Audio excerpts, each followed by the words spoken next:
देखिए, आप दोनों शादीशुदा हैं, पति पत्नी है आप दोनों। जो पास में हो गया सो हो गया, भूल जाइए ना। उस वक्त मेम साहिब छोटी थी, सब कहां समझती मेम साहिब। तू तो मेरा भाई है ना, तू मुझे बहुत अच्छे से जानता है कि मैंने अपने आसपास के लोगों को बहुत सिलेक्टिव रखा है। मैं तेरी तरह नहीं हूं। ऐसा क्या किया मैंने? बहुत अच्छे से जानता है तू। इस झनक जैसी लड़की से तूने दोस्ती बनाए रखी।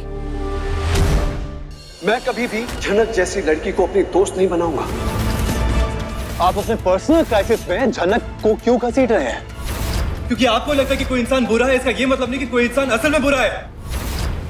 दादा, मुझे पता है कि आपसे सच छुपा के रखा गया। आपको नहीं पता था कि आपकी बीवी की जिंदगी के पीछे ये कहानी है।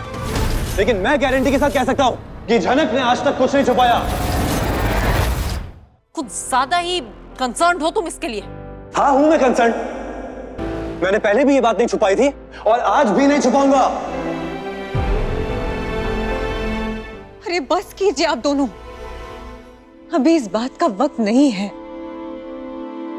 और देखिए, आप ऐसे बिपाशा दीदी को सबके सामने इंसल्ट नहीं कर सकते।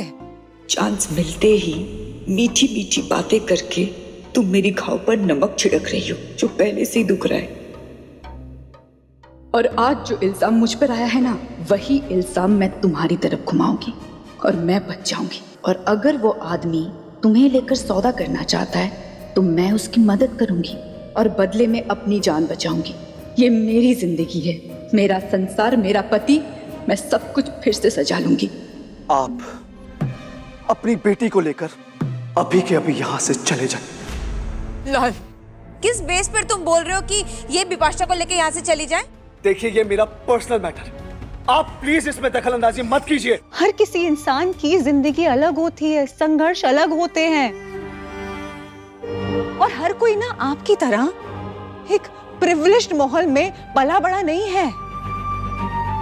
सबको इतनी सेफ्टी नहीं मिलती है हमेशा। लेकिन एक औरत जो जीतने के लिए संघर्ष करती है, उस औरत का सम्मान करना चाहिए, ना कि इस तरीके से अपमान।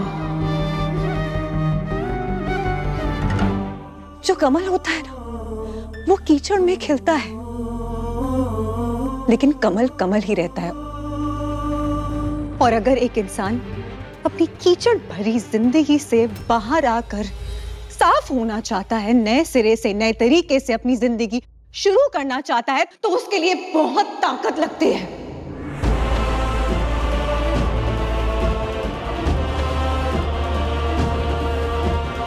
और उस ताकत की इज्जत करनी चाहिए है, समझे ना आप इन्हें बीवी मानने से इनकार कर रहे हैं क्योंकि इनका अतीत आपके सामने आ गया, क्योंकि इन्होंने आपसे कुछ बात छुपाई। अरे इनका क्या कसूर है? जो हुआ इनके बचपन में हुआ, इनके हाथ में नहीं था जो भी हुआ है।